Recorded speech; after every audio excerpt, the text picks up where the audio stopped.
Happy New Year. Hope you all had a lovely Christmas and a good start to the year, even though to me it doesn't really feel like New Year yet. I would probably make a case for a new year on the 1st of February. By then we have the snowdrops coming out and it's St. Bridget's Day as well, and everything feels a little bit more hopeful and sunny. I'm still definitely in hibernation mode, and yeah, I'm sorry that I didn't get any more videos out before Christmas. I was trying to film a writing vlog and I'm still trying to film it, and I don't know why. I'm just really struggling to film my writing process or to find a way to film it that's interesting. I will do my best to film it and put it up here.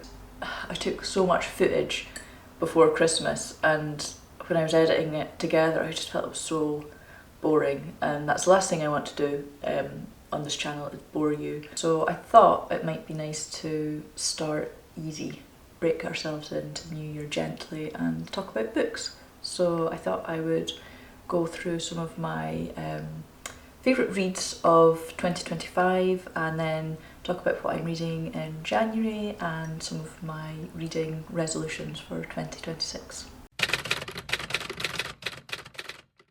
So I actually didn't have a good reading year in 2025, not because of the amount I read or anything like that, but I just read so many books that were like a 2-star out of 5 read and I didn't enjoy them, so that's something I will discuss in the resolutions part of my vlog. But actually I did get off to a strong start because the very first book I read in January last year was this book on St Kilda by Jim Crumley. He does the writing, it's like a sort of travel log. Colin Baxter took these stunning photographs of St Kilda. St Kilda is an island way off the west coast of Scotland. It's very isolated, nobody lives there anymore. It is a nature reserve, and I think it is also used by the army. As you can see in this picture, the seabirds have taken over. It used to be inhabited. It was quite famous for the last inhabitants being evacuated. I think, was it in the 30s, or maybe it was later than that.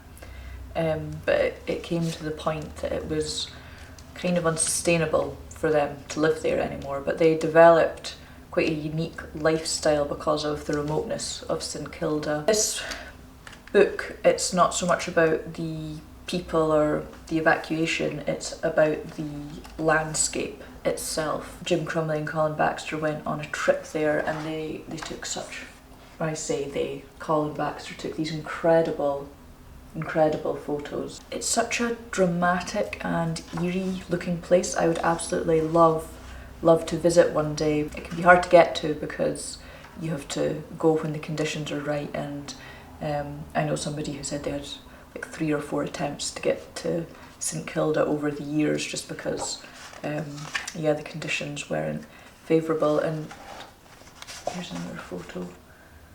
So it's full of gorgeous, dramatic photographs of St Kilda covered in mist. There's this really cool part called the tunnel. You can see some of the sea stacks through it, and the sea stacks at St Kilda are huge. Like, I just think it would be amazing to take a boat trip there and feel dwarfed, absolutely dwarfed by nature. What I loved about this book is Jim Crumley is a Scottish nature writer, and his writing is very poetic. It's not a dry travelogue by any means, and there's a little bit of poetry in here as well. It's special to me because I found it in Leakey's bookshop in Inverness, which is this incredible second-hand bookshop. My next favourite read from 2025 is Split Tooth by Tanya Tagak. I hope I'm pronouncing her name right. She's an Indigenous writer from Canada. This is a chronicle of her childhood in a very harsh, unforgiving environment, both in terms of the landscape and the elements, but also the attitudes that she was growing up in. Yeah, it's very disturbing actually in a lot of points, and I would say that, like, to read it with caution. The relentlessness of it can be really tough at times, and it's tough to put it down sometimes. In spite of that, there is also a lot of magic, and she talks a lot about the indigenous beliefs that shaped her and shaped her family and the community that she is a part of, and how those beliefs for such a long time had been repressed. There is also a beauty to it as well in the way she describes the Arctic landscape and the snow, and particularly the indigenous magic almost erupts through the ice and through nature and spills out in the form of the Northern Lights. It's a very dark kind of magic, so in a sense there isn't a lot of solace to be found there either, because the ancestral spirits are angry, but in spite of the terrible, terrible residential schools that try to suppress these more animistic beliefs, they're still there within the people, within the landscape, and I think that's what makes this book so fascinating to read. Another standout read for me in 2025 was Steppenwolf by Hermann Hesse. It's the story of a man who is very educated and on the surface seems quite respectable, but he is a loner, he keeps to himself, he seems a little bit out of step with the modern era, and he reveres literature and classical music, and he rejects the company of his fellow humans, and that is because he believes himself to be a werewolf. He refers to this wolf side of him as the Steppenwolf, and for that reason he shuns society because he is afraid of where these monstrous appetites might lead him. It is essentially the story of his rehabilitation into society, or his attempt to integrate himself with society. I loved the psychological elements of this. I thought there were parts of it that were very funny, bits that were shocking, particularly the ending, which, to be honest, I'm still a little confused by. I believe Hermann Hesse was inspired by Jungian psychology, which is something that I'm interested in myself, so this was a very interesting read. Definitely more of a psychological werewolf than a real werewolf, but it was something I could sink my teeth into and got a lot from it. Speaking of Jungian psychology, my next favourite read from last year is a non-fiction book. It's also inspired by the psychology of Carl Jung. I actually don't think I can say the title on YouTube. I will just show it to you.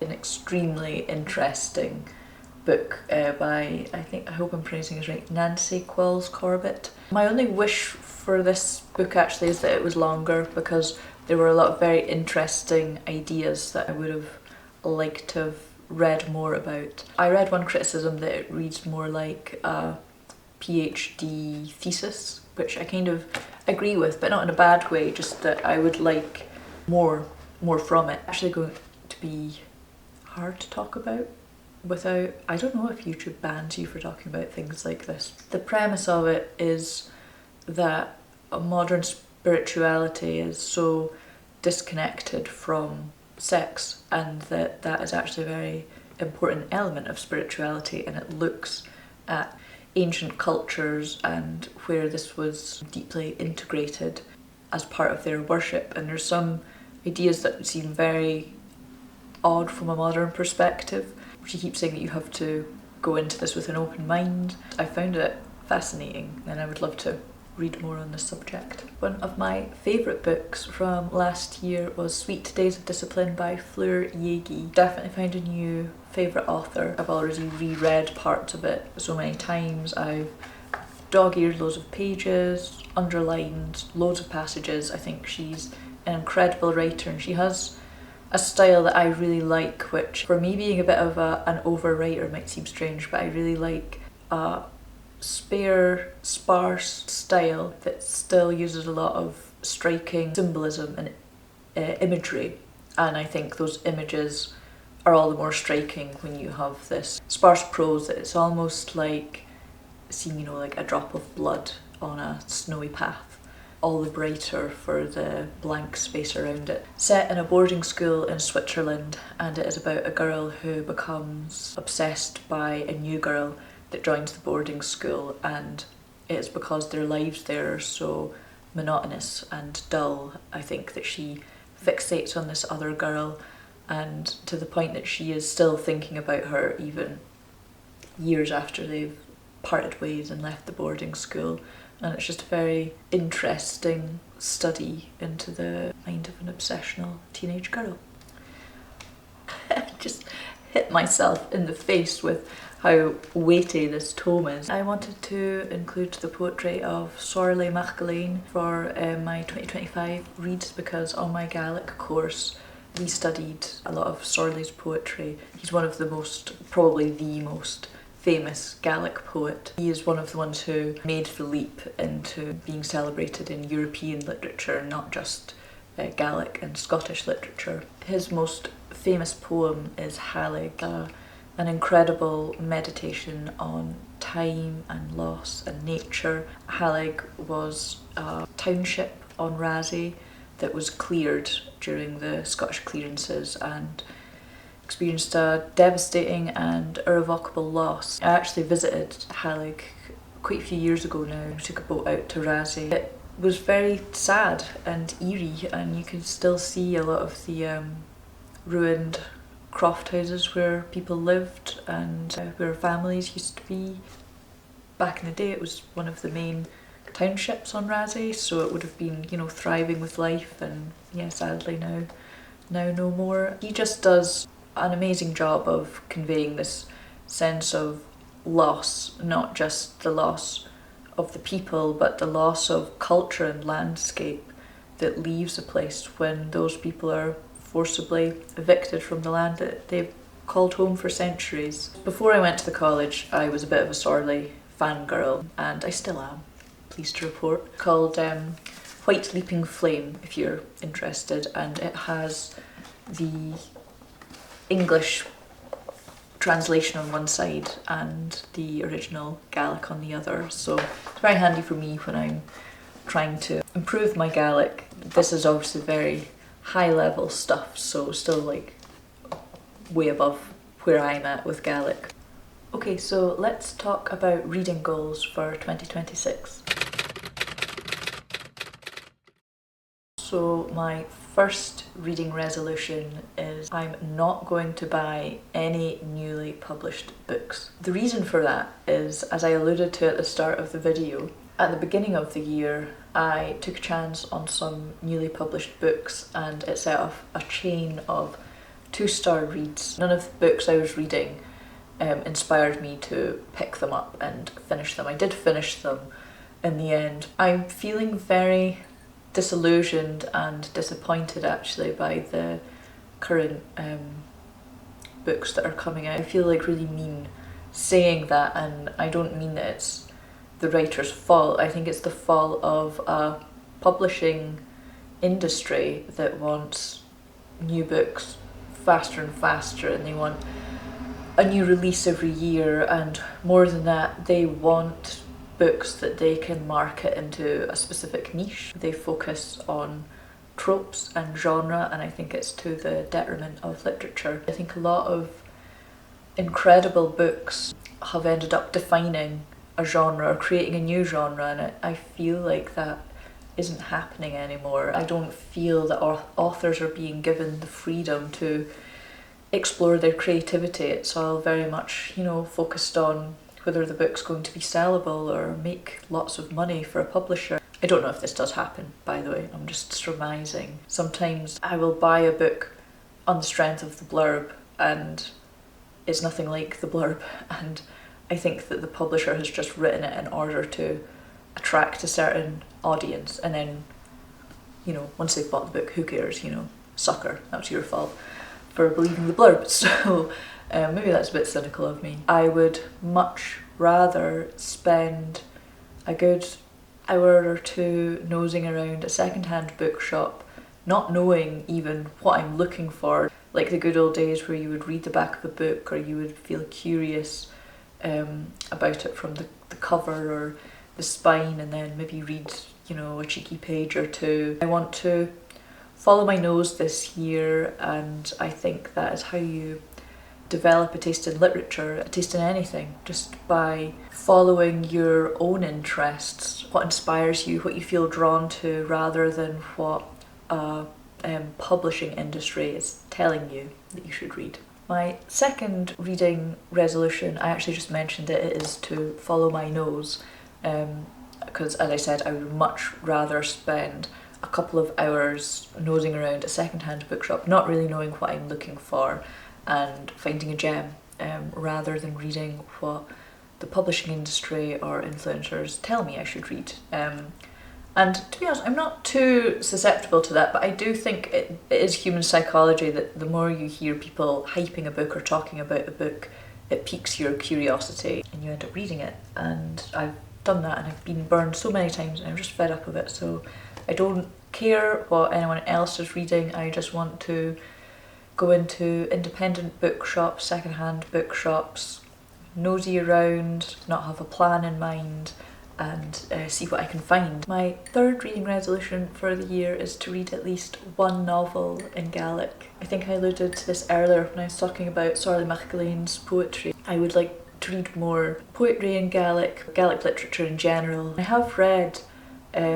novels in Gaelic before, but they were learners' novels, so they were pitched at a much more readable level. Yeah, I would like to read at least one Gaelic novel this year. I have a couple on my shelves. Gaelic is like any language that isn't English. You do have to make a concerted effort to keep using it or you'll lose it, basically. Gaelic is a hard language to learn. Being Scottish helps a wee bit, but not much. So I need to keep trying and pushing myself to unlock that next level of fluency. I don't want to set myself unrealistic goals either, so I think if I could read one novel in Gaelic this year, even if it takes me until December, I'll consider that a win. My final reading resolution for 2026 is actually a bit of a resolution for me in all areas of my life. It's to be more organised. I would like to get more organised with my reading, think a little bit more about the subjects that interest me, what I want to learn more about. I want to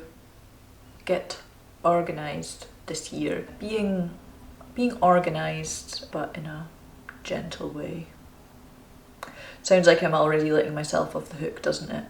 On to what I am reading in January. My first read of 2026 has been the Mary Shelley biography by Muriel Spark. Look at that font.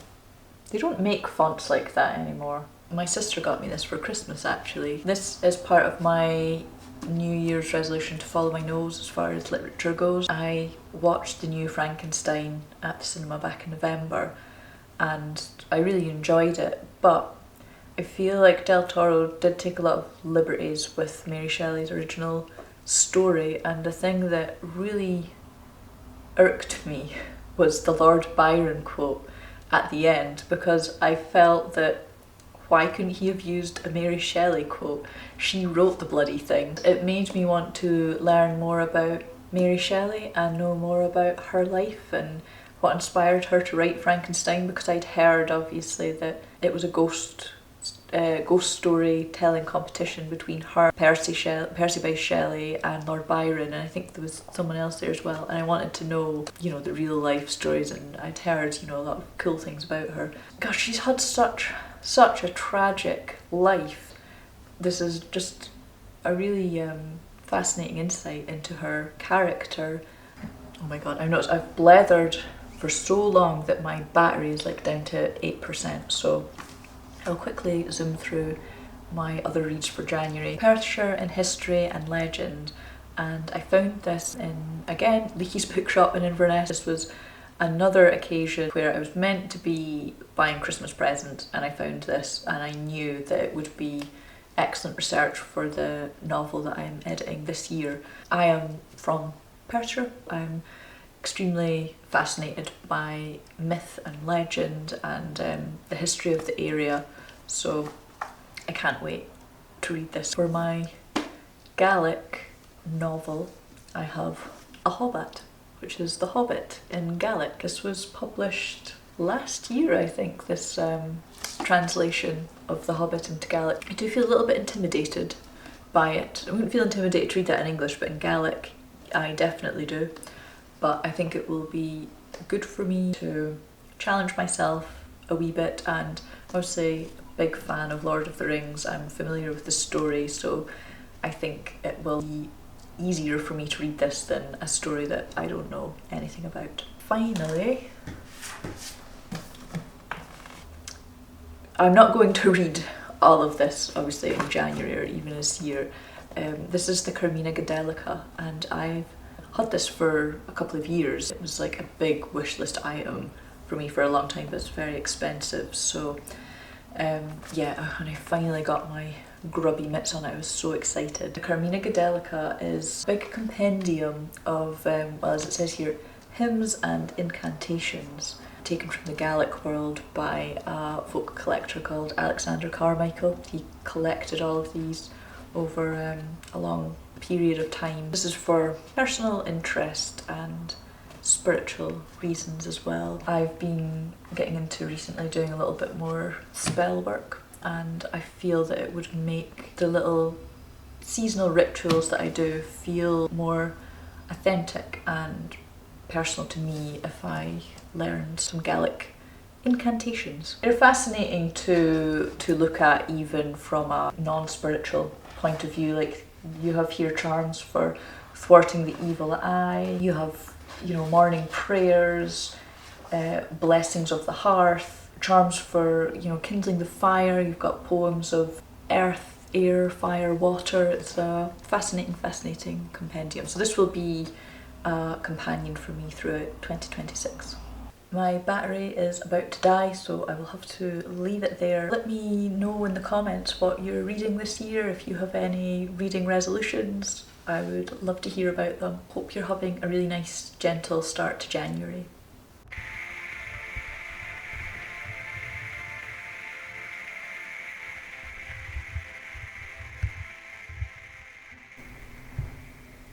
Hello, Fesker Ma. I thought I would jump on because while I was editing yesterday, I realised that I forgot to tell you all about my favourite book of 2025, and I'm stunned, to be honest, that I forgot it, because it's probably one of my favourite books of all time now. Every so often I think a read comes along that makes a big impression on you, and that was the case with this book. And I think the reason I forgot to tell you about it is because I was looking through my shelves for my favourite reads of last year, and the book that was my favourite read is actually on my Kindle, so I think that's why I forgot about it. Anyway, the book is called The Gaelic Storm by Nancy Bryson Morrison. It was written in the 1930s. It follows these three sisters, and it's narrated by the youngest sister. It's set in somewhere in the Scottish Highlands, by the way.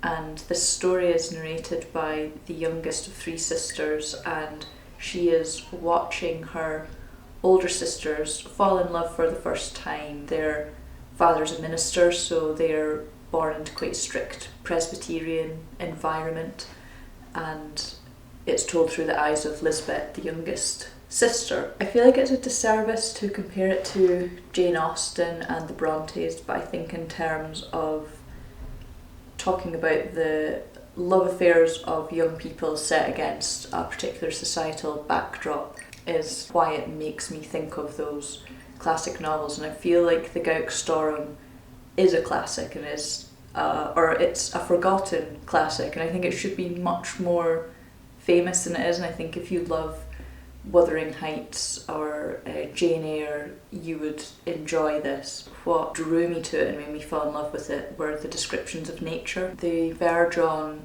sublime and the mystical, and in parts reminded me a lot of Nan Shepherd, who's one of my favourite writers. You get the impression that these characters are very connected with the seasons and minute changes in weather, and you get these absolutely beautiful descriptions of nature. I can't believe I forgot to share that book with you, so I just had to pop on and recommend it. Interestingly, the word Gaelic means a cuckoo. It's a Scots word for cuckoo, and a Gaelic storm was a spell of unseasonably cold wintry weather, usually around April time, which is when the cuckoo arrives in Scotland. Usually around the time of hearing the cuckoo or the gowks cry, you would have this spell of really cold weather. Based on that, you can maybe figure out that it's not a sugar-coated kind of novel. I was comparing it earlier to the Brontes in Austen, but I think there is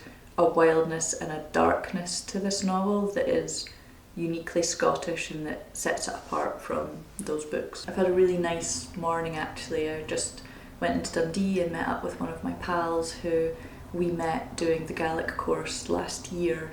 So it was lovely to catch up with her. Starting to feel a lot more positive about the year. I've got more catch-ups with friends planned and some gigs to go to, and I started going back to my Gaelic conversation group as well once a week. So I was there last night and we were translating a poem about the weather, which I thought I might read out to you just now, just because I feel that it's appropriate for the time of year, and I love talking about the seasons, and I think with all the nature descriptions in the Gaelic storm as well, it's got me thinking a lot about the weather and all the little minute changes in the seasons that we've got to look forward to the rest of this year. So I thought I would read it out to you just now.